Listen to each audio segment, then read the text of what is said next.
resorted to dua to Allah Azza wa Jal to protect this new community. And he said, "O Allah, should this group of Muslim be defeated today, you will no longer be worshipped on this earth." Which means, really, these are the group of believers that it took Rasulullah ﷺ up to today. It's 5 years of da'wah to assemble this group of 300 or so. And if they are annihilated, that is it. The end of worship to Allah and unity of Allah is completed. And so, by Allah's grace, in this first encounter between the weak group of Muslims and Quraysh suffered a stunning defeat. Their numbers, what they brought with them, was of no help, and Allah decreed that they shall be defeated. And so they ran away. Initially, during the battle, their biggest leaders were finished off very early on in the battle, and so they ran away in total confusion. And the defeat itself was a matter of great shame to the people of Mecca. How could this small community, weak, new, defeat the pride, the honor to participate in another battle? They suggested, no, we should go outside and meet them. And so Rasulullah ﷺ, out of his respect for his companions and respect for the matter of shura, he took their position and said, yes, we are going to go out and meet them. He had prepared about 700 fighters to meet this power of 3,000 fighters. So it's less than a third of what Quraysh had prepared. More than that, when they were about to meet the Qurayshis, a contingent of the hypocrites pulled out from the ranks of Muslims. This contingent was not small. It was 300 people. So 1/3 of the army pulled out. And so they were left with very little to meet the Qurayshis. However, during the initial engagement, subhanallah, just like it happened in Badr, the Qurayshis did not really hold for too long. And the Muslims had the upper hand in the original portion of the battle, in the first stage of the battle. It was reported that Rasulullah ﷺ had positioned a group of Sahaba on the top of the mountain, the archery group, to defend Muslims against Qurayshis coming from the back of the mountain. And he had asked them not to leave their positions, even if they saw them victorious collecting the booty of war and so forth. Don't move from your positions. But it is the destiny of Allah to teach lessons to Muslims, that the word of the Prophet should not be disobeyed. This group of archers, when they saw the Muslims victorious and the disbelievers fleeing the battlefield, they said the battle is over. And so they descended down to join the victorious Muslims. At that time, there was a leader of Quraysh called Khalid ibn al-Walid, who later became the most famous general in the history of Islam. He joined Islam and became the most famous fighter. But he was still on the side of Quraysh. He came from the back of the mountain, and the tide of the battle turned around. It was a major calamity in which a large number of Sahaba were lost, and at their head was Hamza ibn Abdul Muttalib, the uncle of the Prophet ﷺ, and one of the biggest fighters in Badr. He was the biggest fighter in Badr.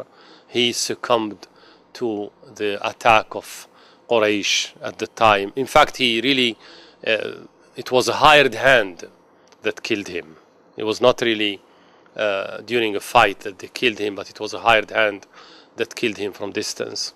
And so this was the result, that Allah wanted to teach the Muslims that if you disobey Allah and His Messenger, those are the situations that you would face. So this was the Battle of Uhud in the year 3 of Hijrah. After that, the peninsula saw some lull of peace and security. But despite that, the enemies of Islam did not swallow this. All the wars that have taken place so far, even those battles that the Muslims had lost significant losses and suffering, in the overall scheme of things, the power of Muslims was still on the ascending.